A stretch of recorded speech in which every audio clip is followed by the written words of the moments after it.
ట్రైలర్లో మీరు బాలయ్య గారి స్పీచ్ని కొద్దిగా ఏదో ఇది చేశారు. అది ఆ ఫ్యాన్స్ ఎలా రిసీవ్ చేసుకుంటారు సార్? అంటే ఆయన పబ్లిక్, అది సినిమాలలో చేయరు, ఆయన జస్ట్ పబ్లిక్లో ఎక్కడైనా స్పీచ్ ఇస్తున్నప్పుడు ఇలా మాట్లాడుతున్నప్పుడు ఒక్కొక్కసారి అలా ఫ్లోలో పోతుంటుంది కదా. ఇది రెగ్యులర్ ఏమంటారు దాన్ని, ఇప్పుడు మనం ఏరియాలో ఉండే పిల్లలు సింగిల్స్ కాదండి, ఇది వాళ్ళు very much related into cinema, cricket, ఇవన్నీ రెగ్యులర్గా చూస్తారు కదా. చూసే వాళ్ళందరూ కూడా సరదాగా ఫ్రెండ్స్ కూర్చున్నప్పుడు హీరోల్లాగా మారుతారు. మీకు తెలిసే ఉంటుంది. ఒక 2 వేసిన తర్వాత హీరోల డైలాగులు చెప్పటాలు, డ్యాన్సులు చేయటాలు వెరీ వెరీ కామన్ అది. సో బాలయ్య బాబు గారిది మీరు పట్టారు. ఇంకా చాలా మంది హీరోల రెఫరెన్స్లు ఉంటాయి దీంట్లో 100%. కానీ నేను చెప్దాం అనుకునేది ఏంటంటే, బాలయ్య బాబు గారిది ఎవరు చేసినా కామెడీ అవుతుంది.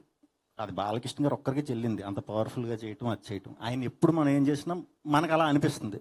ఆయన కానీ ఆగలేం మనం. బాలయ్యలాగా డైలాగులు చెప్తాం, క్లబ్లో జై బాలయ్య అంటాం. అదంతే, అది ఆయనకే చెల్లింది. సో అలా అందరు హీరోలు, బాలయ్య బాబు గారు కాదండి, చాలా మంది హీరోలు రెఫరెన్స్లు ఈ సినిమాలో ఉంటాయి. కానీ అంటే ఆయన స్పీచ్ మీరు అలా చేయటం ఫ్యాన్స్ రిసీవింగ్ అది ఎక్కడ ట్రోల్స్ వచ్చే అవకాశం ఉంటుంది. అది ఏ స్పీచ్లో నా డైలాగ్ అని చెప్పలేదు. మీరు ఒకసారి చెక్ చేసి నాకు చూపించండి.